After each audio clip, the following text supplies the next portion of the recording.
Doutoras e doutores, sejam muito bem-vindos a mais um episódio do Sustentação Oral, nosso bate-papo semanal da OAB.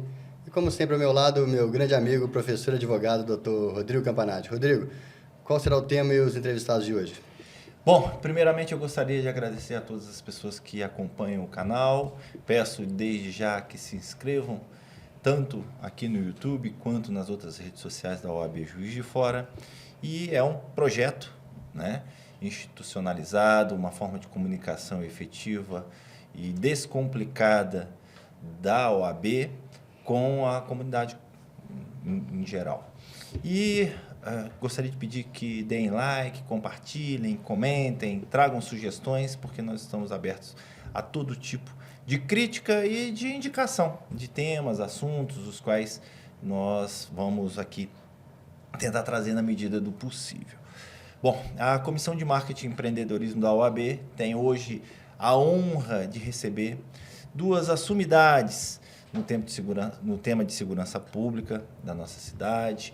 Nós temos a doutora Karen Ellen, delegada de polícia, e também a doutora Patrícia Ribeiro, da Comissão de Segurança Pública da OAB Juiz de Fora. E o assunto hoje é um assunto de extrema importância, não só para os agentes de segurança pública, como também para a própria sociedade. Por quê? Porque ela diz respeito, de forma direta e indireta, à saúde emocional relacionada a esse ramo importante da administração pública, que é a segurança pública, os agentes de polícia, e que vão, de fato, trazer aí uma segurança e uma estabilidade para o convívio social. Então, é nesse tema, nesse contexto, né, que a gente sabe que a depressão é, talvez, a doença do século, que a gente vai trabalhar aqui um pouco sobre a saúde mental e um tema extremamente inovador e atual. Patrícia, Karen, muito bem-vindas. E a gente sempre começa aqui o nosso bate-papo querendo saber um pouco mais das nossas convidadas. Patrícia, você, assim, quero que você conte um pouco da sua história, e como você chegou até aqui e como é participar dessa comissão da OAB. Sim, primeiramente, né, eu estou muito feliz de estar aqui participando, hoje representando a OAB, né, a Comissão de Segurança Pública da OAB. Quero parabenizar todos vocês por essa iniciativa, né, de estar trazendo informação para a sociedade como um todo, e a gente precisa disso, sempre com temas muito relevantes e muito atuais.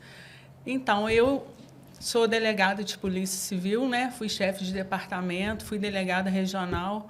Ingressei nos quadros da Polícia Civil com 18 anos. Hoje estou aposentada e faço parte, né? Estou advogando, faço parte da Comissão de Segurança Pública da OAB. E, assim, é uma trajetória longa, né? Ingressei na polícia muito cedo. E a gente acaba tendo uma experiência, né, com essas questões de saúde mental que hoje começa a se falar mais abertamente, que até então a gente tinha um certo tabu. A gente vai falar mais sobre isso aqui no decorrer da nossa conversa. O objetivo principal do nosso podcast aqui é trazer informações e debates relevantes para a sociedade e tentar contribuir, mesmo que seja um pouquinho, para uma mudança de mentalidade, uma quebra de tabu, se é que a gente tenha esse poder, né?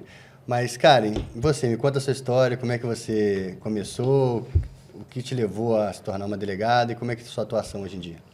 Eu agradeço também a oportunidade de estar aqui representando a Polícia Civil, já sou delegada há 13 anos e eu acho muito interessante e válido tratarmos de um tema como esse, de certa forma até de vanguarda, uma vez que existe uma cultura de silenciamento a respeito desse tema. E eu comecei a estudar sobre saúde emocional para tratar sobre as minhas próprias questões internas, inclusive os desafios que eu fui enfrentando ao longo da vida na própria carreira. Então, é muito importante e eu estou muito satisfeita de estar podendo contribuir de alguma forma. A gente agradece.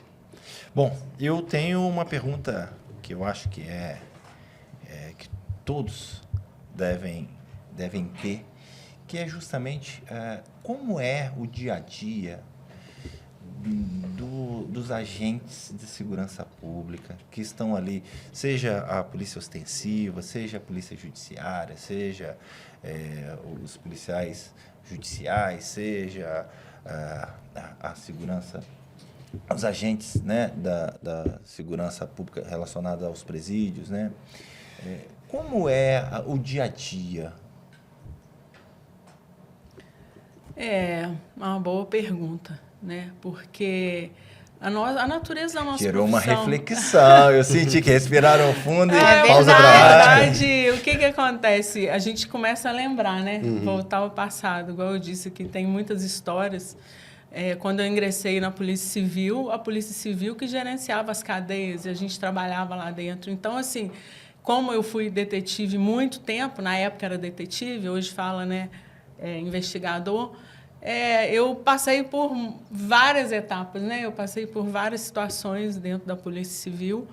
E existem pesquisas que falam, né, Karen, que a nossa profissão ela é a mais estressante. Isso não é de hoje, já tem vários anos, várias pesquisas vão se repetindo. Então, a atuação policial, eu falo que ela não tem rotina. Cada dia é uma coisa que acontece, mas sempre estressante, porque a gente lida com a liberdade das pessoas. Então, ao mesmo tempo que você está tirando a liberdade, né? Eu não lido mais, não estou tirando a liberdade de ninguém mais. Mas, ao mesmo tempo que o profissional de segurança pública, ele lida com a questão da liberdade, ele lida também com o outro lado, que é a família de uma vítima, no caso, por exemplo, de um homicídio. Então, você está muito exposto ali diretamente com essas questões que envolvem a saúde emocional. Muito além dessa parte também psicológica, de empatia que você tem que ter com a vítima, também tem a parte do perigo, risco de vida que o policial sofre, risco de morte, né? Sofre o tempo todo, ainda mais num país tão violento quanto o Brasil, com tantas armas em mãos erradas. Então, tem todo esse estresse também, além do estresse das ocorrências, tem aquele perigo real de você sofrer uma violência, exercendo o seu trabalho. E, muito por esse aspecto, nessa questão do que influi e impacta os problemas de saúde mental dessa profissão, quais você acha que são os fatores mais impactantes e mais relevantes que afetam mais os policiais, os agentes penitenciários, entre outros? Às vezes, uma jornada de trabalho estressante, né, como vocês colocaram. Por vezes, também tem situações que extrapolam o horário. O policial, às vezes, deixa de fazer o que está fazendo em casa, com a família, para atender alguma demanda de necessidade, de urgência. Os baixos salários, às vezes, as condições de moradia. Aqui ainda é uma cidade de médio porte, mas existem cidades, né, maiores, como São Paulo, Rio de Janeiro, por exemplo, que com o salário que se ganha, não dá para ter uma qualidade de vida. Então, o policial, ele mora próximo, às vezes, dos bandidos, da favela. Então, ele combate a criminalidade e está ali próximo dela também, se expondo ao risco em relação à própria moradia. A questão do uso da arma de fogo também, né, como você colocou, eu acho um fator um pouco complicado, porque o policial ele meio que se identifica ali com o poder letal da arma. Então, até adiantando talvez alguma outra pergunta que surgiria, por vezes o policial ele assume a postura de um herói. Né? A sociedade o vê como tal e ele também passa a incorporar esse personagem. E isso é um pouco perigoso, porque ele acaba introjetando isso dentro da personalidade dele e não consegue, por vezes, por exemplo, admitir humildemente que precisa de socorro, que precisa de ajuda, que precisa se tratar, né, em relação aos aspectos emocionais, em relação ao estresse que ele sofre, em relação à ansiedade, à depressão, porque o dia a dia do policial é o quê? Além dos desafios que ele tem no cotidiano dele, com a esposa, com o filho, enfim, com família, ele tem também isso que a doutora Patrícia comentou, o desafio de todo dia estar lidando com uma mazela, né? É uma vítima, é um preso, são situações de estresse, às vezes no presídio também, né? Que tem os policiais penais, eles vivem aquilo ali cotidianamente, 8 horas por dia, ou às vezes até mais, em regimes de plantão. Então, é uma energia negativa muito densa e constante. Porque, por vezes, tem os desafios pessoais e ainda tem esse desafio da própria profissão. Então, eu vou ter que falar, que vou ter que te interromper, porque hoje ainda existe a jornada de trabalho estipulado. Quando eu ingressei na polícia, a polícia já tinha na lei orgânica, no edital, que você ficaria à disposição da polícia o tempo todo. Então, da segunda comarca que eu assumi como delegada, por exemplo, várias vezes eu acabava de chegar em casa, o telefone tocava, que tinha um flagrante, eu tinha que retornar. Eu lembro no dia do aniversário de 15 anos da minha filha, num sábado, eu saí da delegacia 11 horas da noite, a gente nem conseguiu comemorar praticamente. Então, ao longo do tempo, né, isso vem melhorando um pouco, mas ainda assim a jornada ela é extenuante, até, como ela disse, pelas próprias condições de trabalho. Eu acredito que a questão do efetivo conta muito. O efetivo defasado. Tem defasado demais. A cobrança das metas também, Sim. A gente às vezes se sente pressionado, principalmente os policiais militares, eles comentam muito isso. E lá o regime é um pouco mais rígido do que na Polícia Civil, em termos de hierarquia, disciplina e normas. Agora, quanto à questão militarização, né, da Polícia Militar, ela traz essa obediência e essa pressão. E fora já o dia a dia, porque eles estão em constante conflito, né? E um outro fator também comum lá, muito mais comum, justamente por causa dessa militarização, é o assédio, né? O assédio moral. E existe superiores. Também dos superiores, sexual. E existe também o assédio sexual, só que é mais comum em relação às mulheres. Né? Eu posso só complementar, porque eu acho que é interessante. Eu tenho a honra e o prazer de ter 2, né, delegadas aqui e também ter no meu ciclo de amizade, uma até companheira minha de Rotary, delegada, são 2 delegadas que eu tenho um carinho muito grande. E na perspectiva de delegada de polícia, de mulher assumindo essa condição, né, de poder. O Daniel sabe, todo episódio praticamente a gente fala isso, eu achei importante. E a perspectiva e a ideia da nossa comissão é dar voz mesmo a todos os setores sociais, mas a gente tem um carinho especial e uma atenção especial à mulher. E eu sempre falo que eu tenho uma certa crítica, porque eu sou estudioso, né, da fala, da oratória, da retórica, eu tenho uma certa crítica a alguns termos que a gente usa. Um deles, que eu critico, mas critico trazendo uma sugestão, que é o chamado empoderamento. Por quê? Porque eu acho que desvirtuou. Concordo. Sabe por quê? Especificamente, eu defendo o protagonismo. É diferente. É diferente. É completamente... Não é só mudar o termo. Você muda o mindset, né? A programação mental. Porque não adianta, doutora, eu te dar poder se você não pode usá-lo. Não adianta eu te dar poder se eu exijo que você o use agora. E isso é uma forma de violência social contra a mulher. A gente vê isso muito, e aí, complementando até para vocês respondam, a gente vê isso muito na própria Lei Maria da Penha, em determinadas situações. Existe uma pressão contra a mulher para que ela haja. Só que, às vezes, a mulher não quer agir. Até os próprios movimentos fazem até os isso. movimentos. Ela não tem força, às vezes, psicológica para agir. Às vezes ela não tem força e, às vezes, ela também não quer agir. Então, isso eu acho que é um problema. Agora, o protagonismo é eu olhar para a mulher e saber, eu dou para ela todas as condições, todos os instrumentos legais e jurídicos e de justiça para que ela haja na hora, no momento oportuno que ela queira. Como ela quiser. Agora, enquanto mulher, com voz de comando, delegada, como que vocês veem esse protagonismo cada vez mais, né? A gente pode fazer um paralelo aqui de como foi e como é agora. Olha que maravilha. Então, eu fui a segunda mulher a ser delegada regional e a primeira a ser chefe de departamento aqui na região. Mas eu, pessoalmente, eu nunca tive problema com isso, porque eu acho até que é uma questão de um preparo mental mesmo, né? Eu trabalhei assim, quando eu entrei na polícia, para vocês terem ideia, a minha primeira cidade de lotação foi Ubá.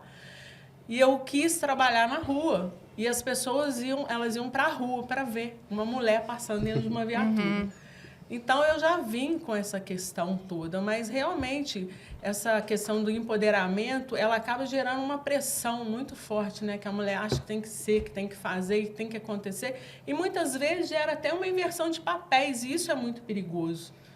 É Isso verdade. é perigoso demais. Entende? Acaba que você passa a ter uma pressão tão grande que você tem que ser mais rígida do que aquilo que é eventualmente a sua Exatamente. essência. Você tem que ser mais Aí impositiva. Entra também a questão da saúde emocional, né? Da inteligência Olha o emocional. Porque a inteligência emocional é isso tudo, é você saber atuar na hora certa, no momento certo e na proporção certa. Nem mais, nem menos. É uma questão de equilíbrio. E hoje? E hoje? Pois é, eu concordo com o que a doutora falou, mas talvez, né, ela tenha tido um preparo maior, o fato dela já ter começado como investigadora, depois ido para outros cargos, ela fez uma carreira. Talvez quem já começa, né, em uma posição de comando, que foi o meu caso, eu senti dificuldade, entendeu? Em relação aos colegas de trabalho. Eu nunca tive problema com nenhum preso, nunca fui desrespeitada por nenhum preso, nunca fui ameaçada.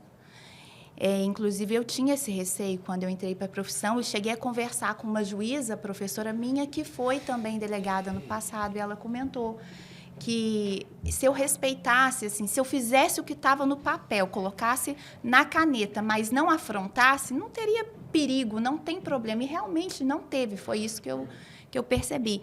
Mas um machismo ali ainda incrustado na instituição existe. De forma velada ainda existe o machismo. E isso daí foi fazendo com que eu procurasse, né, obter recursos internos. Foi onde eu comecei a me enveredar também para a área do desenvolvimento pessoal. Não apenas esse motivo, mas esse contribuiu muito. E, por vezes, ela comentou sobre a feminilidade que vai se perdendo. Eu já quis me desconfigurar. Então, eu me vejo assim como uma mulher delicada, né? Gosto de usar o esmalte, produzida. Mas a gente, às vezes, para querer ter um comando, como você colocou, uma voz de comando mais impositiva, a gente passa a andar. Vou falar do meu caso, né? E de muitas mulheres, não estou dizendo que é o caso da doutora Patrícia ou de outras.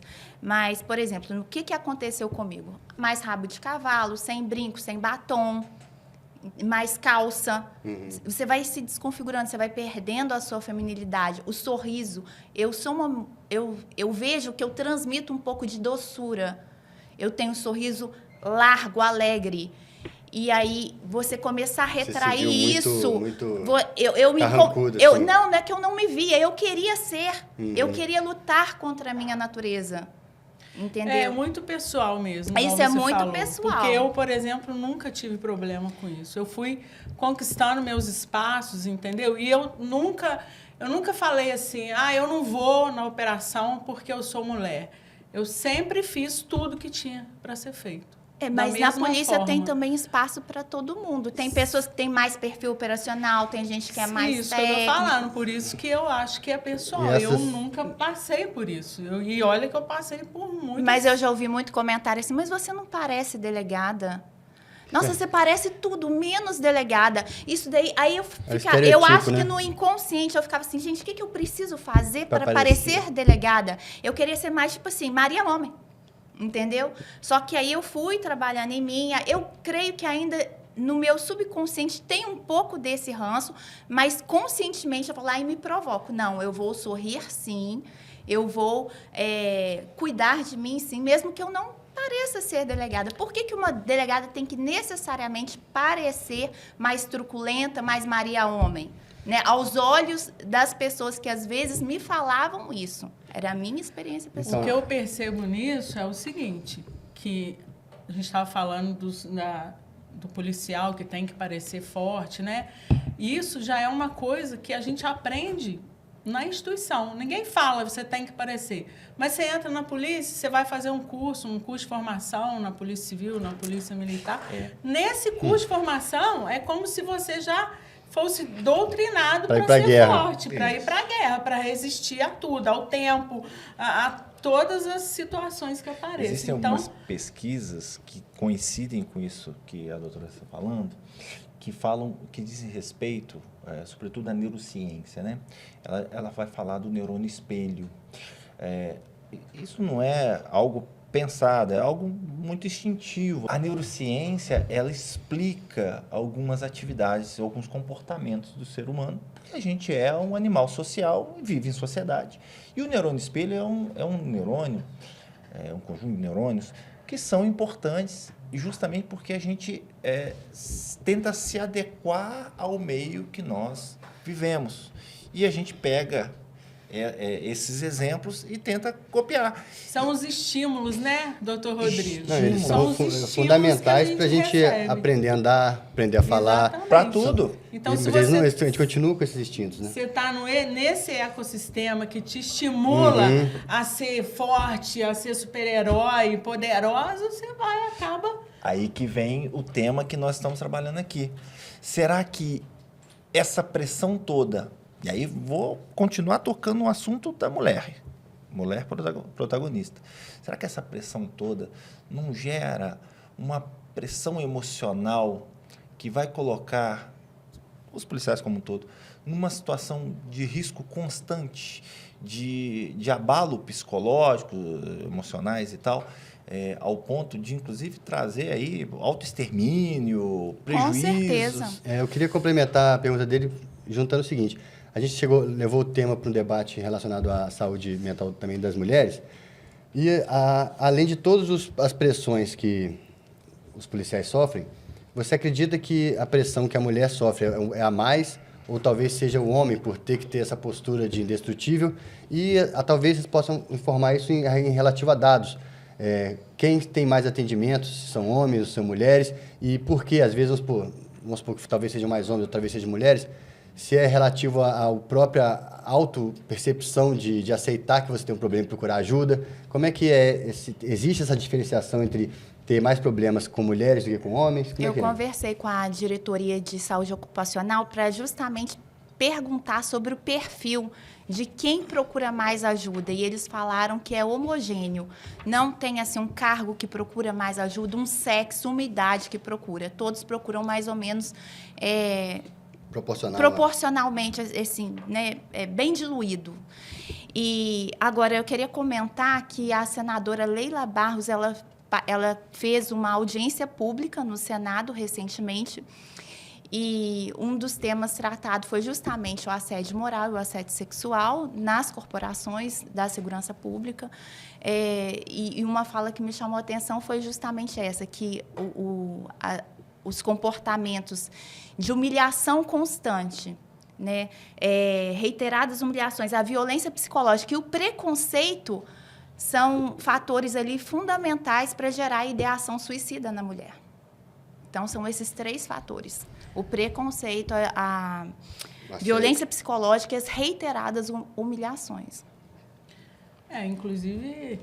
Infelizmente, a gente teve um caso desse na Polícia Civil, né? Aqui? Se eu não me engano, ano passado, em que uma escrivã já tinha feito denúncias de estar sendo assediada e, infelizmente, ela acabou tirando a própria vida. Mas, como a doutora Karen falou, não as forças de segurança elas ainda estão iniciando essa busca de dados, de informação. Então, a gente não tem muitos dados coletados a respeito disso, se é mais homem, se é mulher. Só que o que a gente sabe é que existe uma dificuldade, em geral, de se admitir eu não estou bem, eu estou precisando de um tratamento, eu vou procurar uma ajuda psicológica, eu vou procurar um psiquiatra. Isso ainda é uma dificuldade muito grande enfrentada dentro das forças de segurança como em geral, né? Uhum. Aproveitando o contexto de tudo que a gente falou aqui sobre as diversas pressões que a sociedade e a profissão colocam em cima dos policiais, hoje a gente vive numa sociedade de ultraexposição. Na mídia, nas redes sociais, todo mundo está sendo filmado. E o policial, em suas diversas abordagens, lida com situações muito delicadas, muitas vezes situações de vida ou morte. E ele é uma profissão que ele não pode errar. E, assim, a mídia e as sociedades geralmente divulgam as coisas que dão ibope, dão engajamento. E um policial que acerta 99% das vezes, faz tudo certinho, todos esses acertos dele nunca são divulgados. Aí ele, numa situação, num dia específico, numa situação de tensão e estresse, e onde ele tem que tomar uma decisão em fração de segundos, às vezes ele comete um erro e ele assim, sufocado, vou botar assim, soterrado com milhões de críticas de pessoas que não sabem o que estava acontecendo no momento ali, na hora, não sabem a situação real, só vem aquele pequeno corte que foi divulgado e vai tudo em cima dele. Como é que esse impacto da sociedade, das redes sociais, em cima de erros, ou até mesmo do policial em si, que muitas vezes em alguns lugares são vistos como vilões, opressores, como é que isso impacta na saúde mental deles? Nossa. Impacta demais. Demais, não tem nem eu consigo até complementar isso. Pressões que o policial sofre na atividade.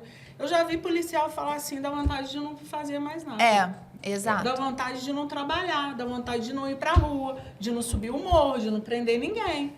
Por quê?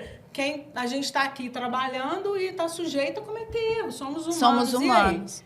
E depois as consequências vêm. É porque o grande problema, até nisso que o Daniel falou, e eu gostaria que vocês expusessem, é que o policial, no exercício de sua atividade, ele perde a sua identidade de cidadão e ele passa a representar o poder do Estado.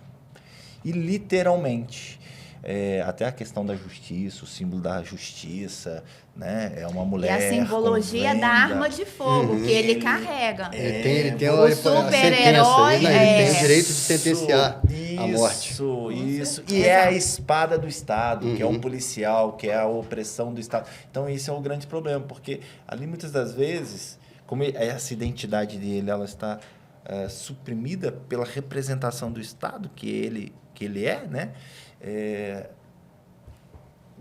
Ele errar, é o Estado que está errando, e aí vem uma pressão maior. Só que o problema é o suporte emocional. Respaldo. Teria?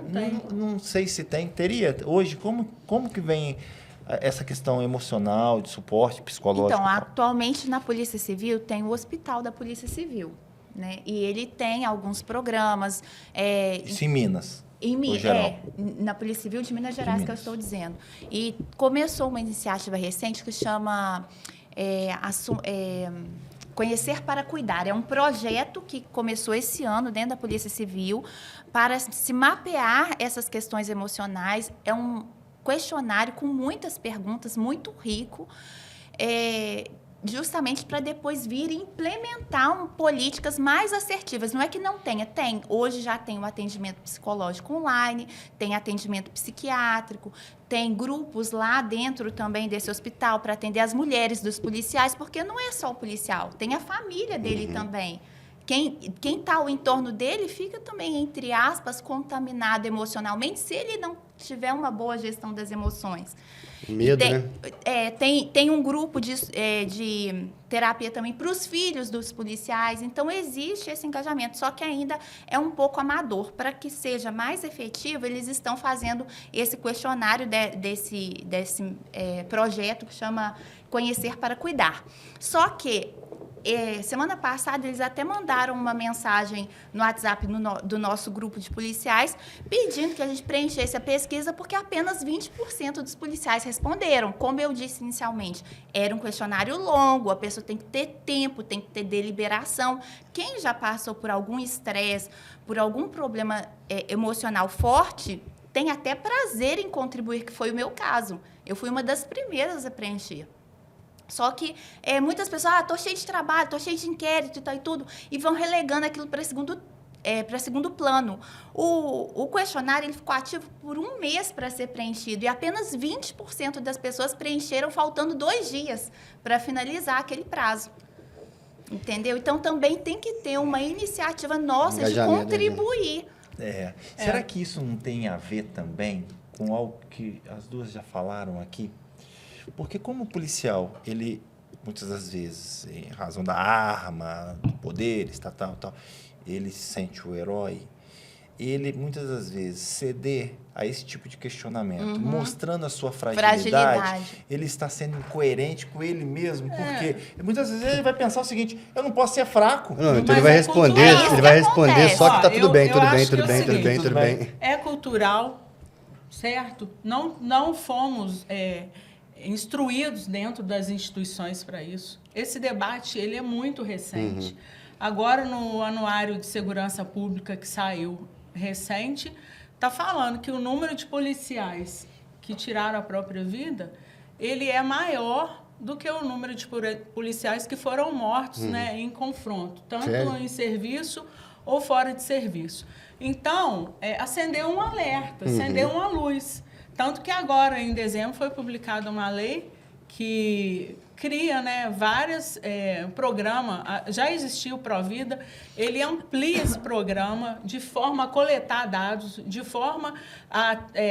esse programa, igual a Karen está falando, ele tem lá atenção primária, secundária e terciária. A primária é a prevenção, a secundária é quando a pessoa já tem uma saúde e ela envolve o atendimento a familiares, né? Isso estou falando em âmbito federal e que vem sendo trazido para os estados.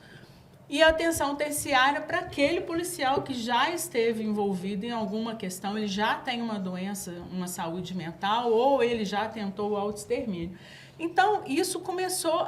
Eu acho que a polícia, né, a segurança pública em geral, vai ter que achar uma forma de sensibilizar esses policiais para que eles próprios queiram esse atendimento, para quebrar esse tabu, porque senão não adianta ter programa... Nem as pessoas não estão querendo responder os questionários. Como que vai ter uma estratégia se não tem dados? E eles não querem também ficar desarmados, porque, como eu disse, a arma é a simbologia do herói, né? Então, se ele faz um tratamento psicológico ou a depender até psiquiátrico, tem que retirar a posse dele da arma. Aí ele fica, dentro dele tem uma balança. Eu vou ficar sem a minha arma, sem o meu poder, sem ser aquela figura do herói, ou vou demonstrar minha fragilidade, vou me tratar. Aí fica continuando com a figura do herói, até o gargalo, até chegar num limite que explode. E essa explosão pode ser contra um terceiro ou contra ele mesmo. A gente está falando aqui muito sobre remediar, consertar um caso que já está acontecendo. Mas, assim, como qualquer doença ou qualquer coisa na vida, o planejamento e a prevenção é o melhor caminho. Sim. Então, assim, vou citar um exemplo aqui que com certeza não é assim que funciona, mas é para fazer um paralelo.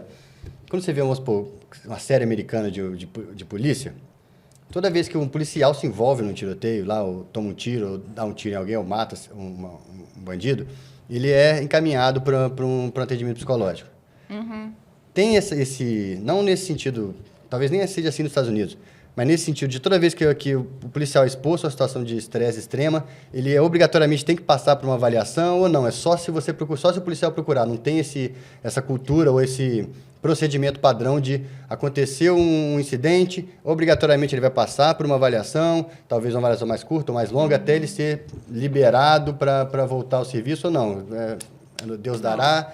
E só quando ele procura que ele vai ter esse atendimento. Nessa lei que eu falei aqui agora, que é a 14.531, ela fala da não compulsoriedade no atendimento e no tratamento. Isso é até um dos princípios da bioética, do biodireito. Exatamente. Né? No hospital da vontade. Por isso que eu falei que tem que mudar mesmo a cultura, que tem que ter uma estratégia de sensibilização, porque não é obrigatório. Mas você não acha perigoso? Como ela falou o seguinte, o cara está com aquela postura de herói, está com um problema psicológico, está portando uma arma e ele vai até o limite para ir procurar um tratamento. Isso seria perigoso não só para ele, como para todos os envolvidos, porque Se ele tivesse, vamos supor, uma avaliação periódica, ele teria esse diagnóstico feito antes dele chegar numa situação de limite onde ele pode errar. Essa lei que ela comentou fala sobre isso. Agora tem que ter uma avaliação periódica. Já está começando a mudar, só que essa lei é de 2023. Mas vai existir uma avaliação, mas não uma obrigatoriedade. Entendi. Entendeu?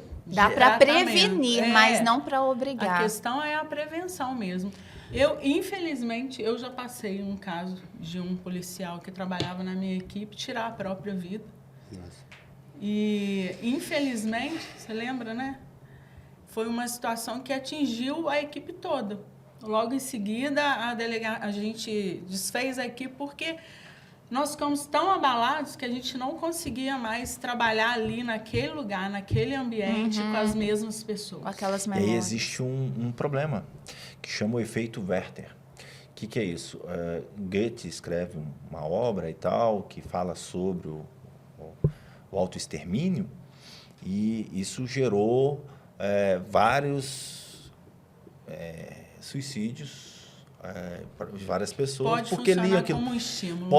Pode funcionar como estímulo na própria equipe. Estímulo negativo. Um estímulo, e isso é muito ruim, por quê?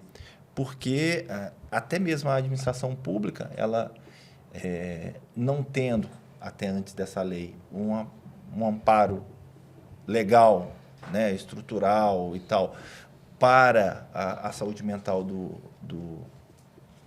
agente de segurança,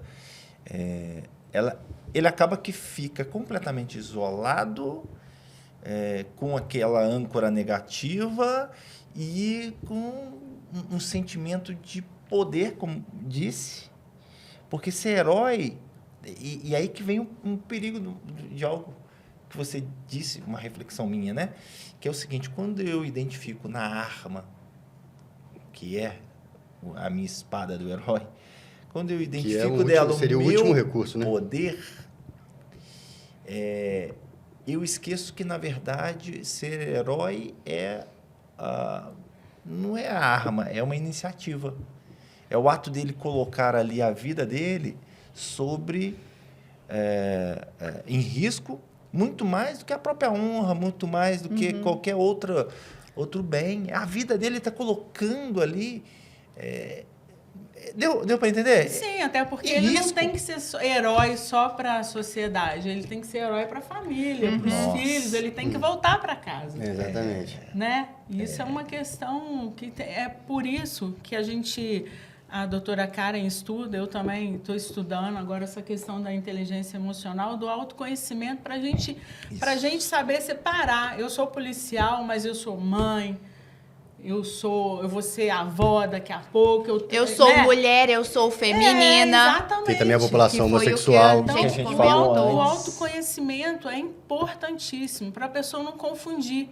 E eu passei por isso. Quando eu aposentei, eu não me preparei, eu fiquei com receio da reforma administrativa e eu acabei saindo sem pensar. E quando acabou, eu falei, e agora? Quem eu sou? Não teve esse preparo para Não você tive deixar a preparo. profissão, né? Eu fiquei completamente perdida, porque eu estava tão vestida da minha capa, né, de delegada, de polícia, que eu fiquei completamente perdida. Eu realmente... Heroína. A sua identidade ficou assim, Ficou. Foi bagunçada. uma das coisas que me levou a estudar a questão da inteligência emocional, da neurociência, e buscar um profundo autoconhecimento. Tem até um livro muito interessante, que é uma fábula, que chama O Cavaleiro Preso na Armadura.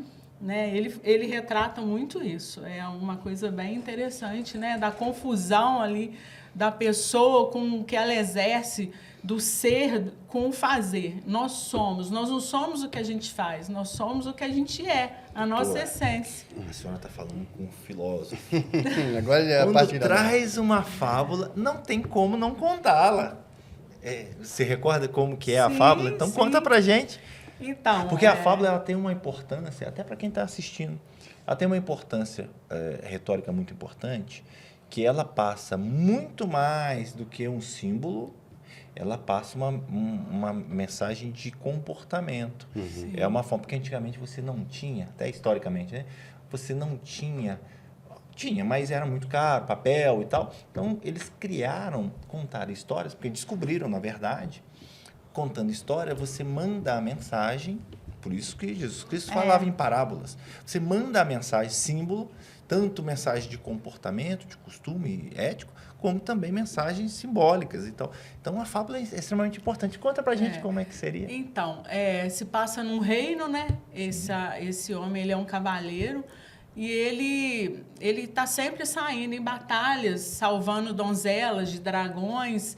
E ele quer mostrar para todo mundo que ele é bom, que ele é gentil, que ele é um ótimo cavaleiro. Ele quer ser o melhor cavaleiro.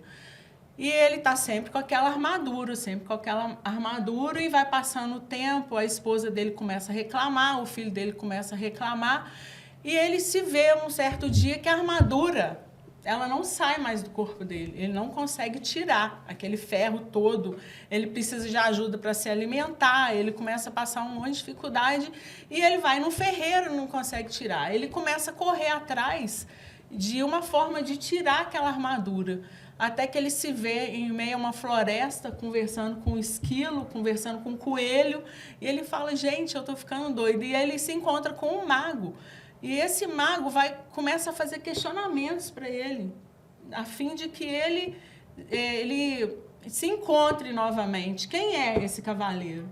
Né? E aí ele precisa ter um encontro com a verdade sobre si, com o autoconhecimento, e ele precisa de muita coragem para isso.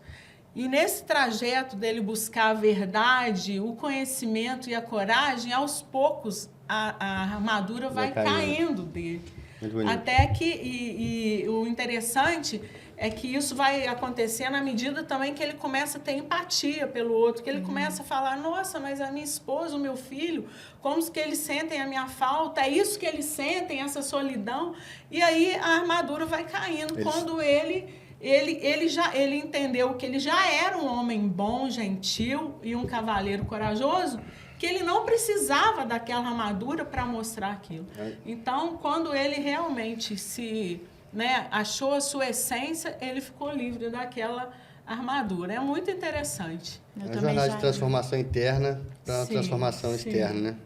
Eu queria propor uma coisa, não tem muito a ver com isso, mas eu queria saber a opinião de vocês, sobre o judiciário, as leis e o trabalho do policial. Assim, se muitas vezes a nossa legislação, que é rígida em alguns pontos e frágeis em outros, e é um terreno muito fértil para um advogado trabalhar, seja numa brecha aqui, numa outra coisa ali. Se existe, né, como vocês trabalharam como delegado, essa frustração de muitas vezes você saber que um crime foi cometido, mas existirem tantas formas da pessoa não ser punida e você reiteradamente, às vezes, prender a mesma pessoa e ela sair. E como é que se isso abala psicologicamente ou se vocês não ligam para isso, falam assim mesmo? Como é que funciona essa parte do impacto do judiciário no trabalho de vocês? A gente sente uma sensação assim de estou enxugando gelo.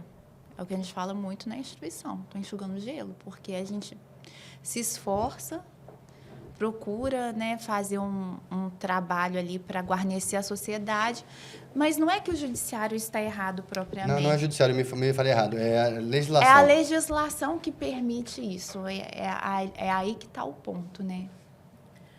E isso é um impacto muito grande também, é aquilo que a gente já falou, é a questão do efetivo.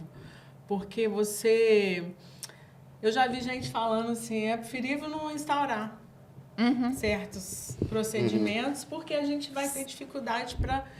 Não é instaurar numa portaria, fazer um flagrante, é uma parte. Depois você tem que tocar aquilo ali. Ele vai para a justiça, e chega lá, ele volta pedindo diligência. E aí não tem gente, e aí aquilo vai acumulando. E sabe que vai soltar. Entendeu? É complexo. Dá uma sensação de um trabalho inócuo. É uma coisa que você está fazendo à toa. Você fala, pô, pra que eu vou fazer isso se não vai dar em nada? Tem essa frustração, sim. Imagina. Doutora Karen, eu tenho uma pergunta específica, uma pergunta um pouco mais técnica com relação a estatísticas sobre saúde mental e emocional dos profissionais de segurança pública, né? Você tem algum levantamento de dados sobre isso? Você sabe alguma coisa sobre essas estatísticas? Como a doutora Patrícia mencionou no início, né, não existem muitos estudos a respeito, infelizmente. Essa lei de 2023, ela está trazendo agora a obrigatoriedade, inclusive, de se levantar dados, né, e tudo mais. O que a gente assiste, acompanha, são as manchetes de jornal, esses artigos, mas um estudo robusto, com contundência das instituições, isso, infelizmente, nós não temos a apresentar. Eu queria trazer um dado de uma headline que eu vi,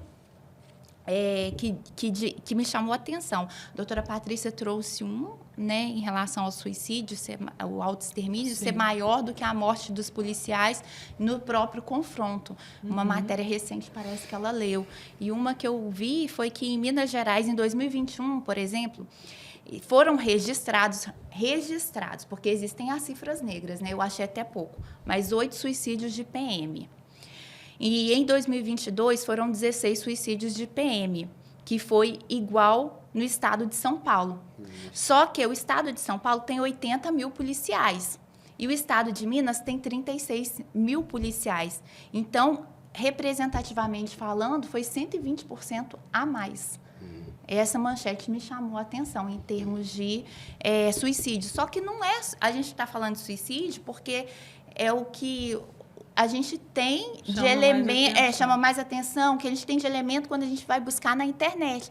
Mas e as outras questões que a gente não tem o acompanhamento? Por exemplo, depressão, transtorno de ansiedade, né, o burnout, que é o estresse excessivo.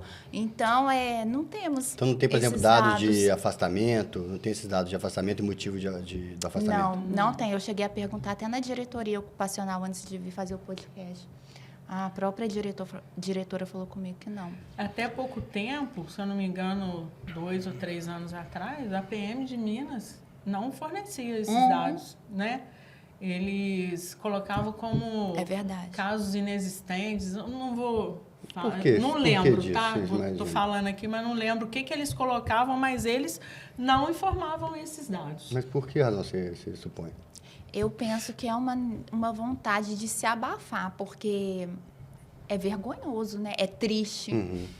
Então, existe uma intenção nessa, talvez governamental. Né? Qual seria a importância do desenvolvimento da inteligência, né, emocional justamente para esses profissionais de segurança pública? Então, também dei uma olhada sobre esse tema. Eu encontrei um artigo apenas e o próprio escritor do artigo do tema falou que já é difícil relacionar a inteligência emocional. Existem poucos estudos de inteligência emocional com a necessidade dela em relação às profissões de um modo geral. E é muito mais raro associá-la à segurança pública. Mas, de um modo geral, a gente pode dizer, por exemplo, que alguns estudiosos, como o Daniel Goleman, que é considerado o pai da inteligência emocional, ele menciona no livro dele que as demissões por falta de inteligência emocional é muito maior do que por falta de competência técnica. Por falta de competência técnica é apenas 13%. E por falta de inteligência emocional é 87%. Comportamento. E comportamento, né? O equilíbrio, o gerenciamento das emoções, a empatia, como a doutora Patrícia mencionou. Então, o que a gente conclui? Que é fácil treinar alguém. É mais fácil a gente treinar alguém tecnicamente para exercer algum cargo profissional. Aí eu não estou falando da segurança pública, é profissionalmente de um modo geral. Do que capacitá-la tecnicamente é mais fácil do que propriamente trazer uma base consolidada de regulação de emoções para lidar com os outros seres humanos. E será que, por exemplo, essa avaliação... Eu sei que para você entrar numa carreira policial tem exame psicológico, tem exame físico, mas o quão rigoroso e o quão isso poderia ser prevenido numa avaliação mais, assim, profunda, sendo feita na entrada. Sim, mas não existe isso na academia. Mas o que acontece também? A gente está falando aqui que muitas dessas doenças, elas são acarretadas ao longo da atividade, né? Sim. Você acha que não existe uma predisposição que poderia ser detectada? Não, eu acredito que algumas pessoas sim. Mas não tem como... você gerenciar isso no início por conta dessa questão, porque essas doenças, a maioria, elas vão sendo adquiridas com a atividade. O dia a dia, a pressão, entendeu? tudo que a gente já falou aqui. O que essa lei traz agora também é que eles vão começar a aplicar exame toxicológico, né? Na hora de fazer essa seleção, porque até então não existia. Não? Para você entrar na polícia não faz? Toxicológico, não. Não. No toxicológico, não. Acredito. É. E porque, além da depressão, do estresse, de várias outras coisas, um número muito grande de policiais que começam a usar droga e álcool para poder, né, esquecer um pouco ali Aliviar daquele o estresse estresse. diário. É muito comum os bombeiros se alcoolizarem muito antes de uma demanda, como, por exemplo, vou ter que apagar um incêndio. Às vezes ele tem que entrar lá no meio do fogo e tudo mais para ele ganhar aquela coragem, porque o álcool, ele traz esse encorajamento. Inibe o lóbulo frontal. Ele acaba se entorpecendo nesse sentido, com o alcoolismo. Entendi. Agora, para aquela pessoa que está assistindo o podcast, e nem todos aqui serão advogados que vão assistir, porque é rede mundial, né? O mundo inteiro tem possibilidade de assistir, de comentar. Aquela pessoa mais leiga que não sabe o conceito, não sabe o que vem a ser essa inteligência emocional, obviamente sem querer esgotar o assunto, teria como explicar para quem está assistindo o que vem a ser essa inteligência emocional? Então, até a década mais ou menos de 80, que começaram esses estudos, quando a gente falava em inteligência, era só QI, né? No lado cognitivo da coisa. Uma inteligência matemática, né? Exatamente. E a partir desses estudos, a inteligência emocional, né, começou a ganhar corpo, porque o que é a inteligência emocional, grosseiramente falando, para todo mundo entender? É a capacidade de gerir sentimentos. Porque muitas vezes você tem a vontade, o seu lado racional. Exemplo, um fumante, eu tenho que parar de fumar. Mas o que determina se ele vai fazer aquilo? São as emoções. Então, as emoções, elas andam ao lado da razão. Então, na maioria das vezes, elas têm uma predominância sobre a nossa razão.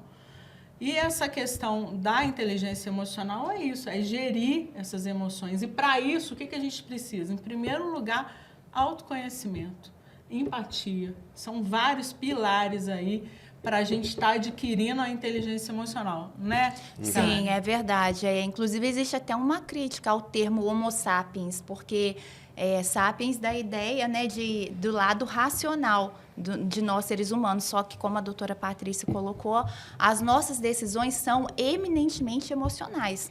Depois, a gente arranja uma justificativa racional para falar, que são muitas vezes ironizadas como historinhas para justificar aquele comportamento. Interessante. Inclusive, que as doutoras estão falando, coincide com algo que há muitos anos, né? Eu estudando lá, eu vi que existem aqueles defensores, né, da neurociência e tal, os pesquisadores, eles vão falar que, de fato, cerca de 85% a 95% das nossas decisões são tomadas involuntariamente. É a parte inconsciente do cérebro. Não é a parte racional. Com base nisso, eu até ensinava para meus alunos na faculdade e tal, eu falava que muitas das vezes a parte racional vai tentar justificar aquilo que a paixão ou o instinto ele decidiu. Parece uma incoerência, né? Mas muitas das vezes a nossa conduta ela é carregada pela parte emocional. É como se houvessem duas pessoas em você. Sim, dizem que até mesmo quando você vai tomar uma decisão altamente racional, né, estatística, a neurociência vai mostrar que a parte, a paixão, né, a parte de patos, né, de paixão emocional, ela, fração de milésimos de segundo, ela acende antes da própria razão. Então, assim, tem tudo a ver com aquilo que a gente está falando. Inclusive, a origem da palavra sentença vem de sentir. Então, primeiro o juiz sente, para depois ele arranjar os argumentos jurídicos. Sim. Né? Que a sentença ela é uma decisão também. Sim. Aí eu só queria fazer esse complemento que é da nossa área jurídica. Não, e a emoção, ela é a parte fundamental de qualquer convencimento, seja para uma venda, seja para o próprio juiz. Então, assim, desatrelar a emoção da racionalidade é impossível. É só em teoria ou só quando você analisa campos cerebrais como se fossem peças diferentes de Não é humano, né? Você não uma separar coisa isso. que funciona em conjunto, né? Mas estamos chegando ao final. Foi um bate-papo ótimo, como tem sido vários programas aqui, principalmente quando nossos convidados são duas mulheres tão inteligentes e brilhantes. E como a gente queria terminar aqui, que vocês passassem suas redes sociais e dessem suas palavras finais. Quiser falar alguma coisa específica que você não teve a oportunidade de falar até agora, esse é o momento. Então, mais uma vez agradecer, né, a participação, deixar aí as minhas redes sociais. Eu falo um pouquinho sobre isso, sobre esse desenvolvimento pessoal, sobre autoconhecimento. Estou lá no Instagram como Delegada Patrícia, tem uma página no Facebook também, Delegada Patrícia. E acho que é isso, né? Que todas as pessoas possam tomar consciência disso, né? E começar a se autoconhecer, para a gente não ter uma questão, uma crise de identidade, saber quem você é, porque você não é o que você faz, nem o que você tem. Você é o que você é, a sua essência.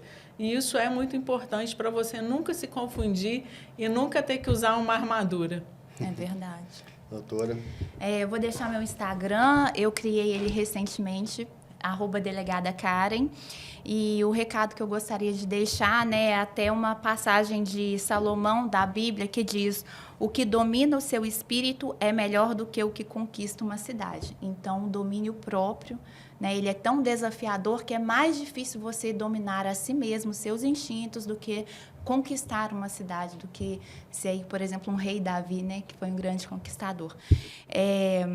Gostaria de deixar esse recado e também a respeito do autoconhecimento, como a doutora Patrícia colocou, olhar para dentro de si, olhar para o alto, que é o nosso Criador, né? Quando a gente compra, por exemplo, uma televisão, como a gente vai descobrir como ela funciona? Não existe um manual de instruções, qualquer objeto que a gente for comprar, um eletrônico, ele vem com um manual para a gente aprender a usar o celular. Muitas vezes tem configurações ali mais ocultas e a gente muitas vezes não sabe onde estão essas configurações dentro de nós.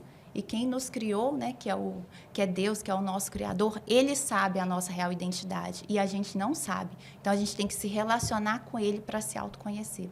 É essa mensagem que eu gostaria de deixar. Muito bonito. Bom, a você que assistiu esse episódio, tenho certeza que ficou tão impressionado quanto eu, vendo essas duas mulheres protagonistas, essas duas mulheres que assumiram uma responsabilidade, cargos de comando, que uma foi delegada, a outra é delegada, mostraram uma sensibilidade especial com relação à própria segurança pública, à pressão emocional que esses agentes sofrem constantemente.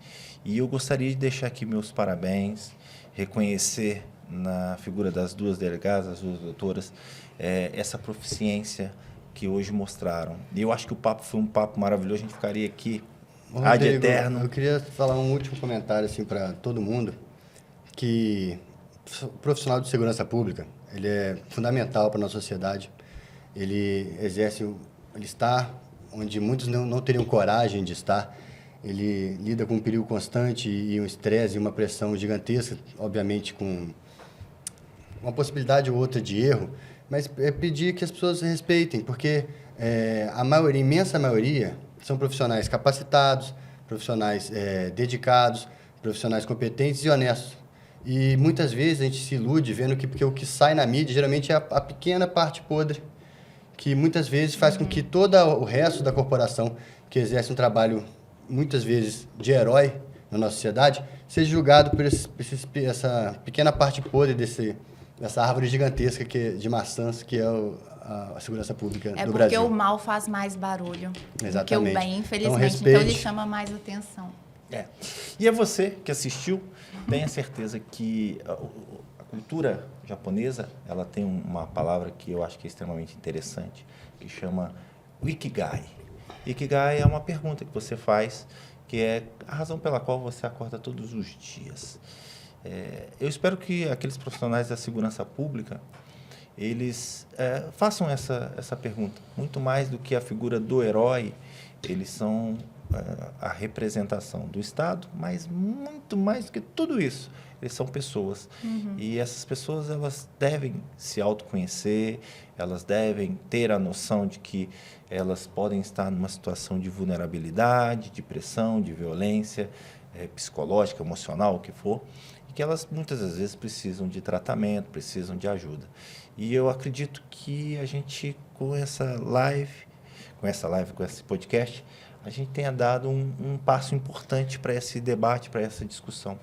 A gente possa ter contribuído. De alguma forma. E a gente contribuiu, sim, de alguma forma, para que isso, pelo menos, chame a atenção. Gostaria de pedir novamente que se inscrevam no canal da OAB Juiz de Fora, deem like, comentem, compartilhem, tragam sugestões e que a gente está aqui amplamente receptivo. A Comissão de Marketing e Empreendedorismo, ela é uma comissão voltada a você, advogada, para justamente trazer essa visibilidade, trazer essa orientação, e esse podcast é uma forma sustentável, uma forma que a OAB tem de comunicar com você, advogada, e também com a própria sociedade. Então, nós estamos aqui abertos justamente para que todos tenham chance e voz. No mais, eu queria agradecer a todos e a gente se vê por aí. Muito obrigado.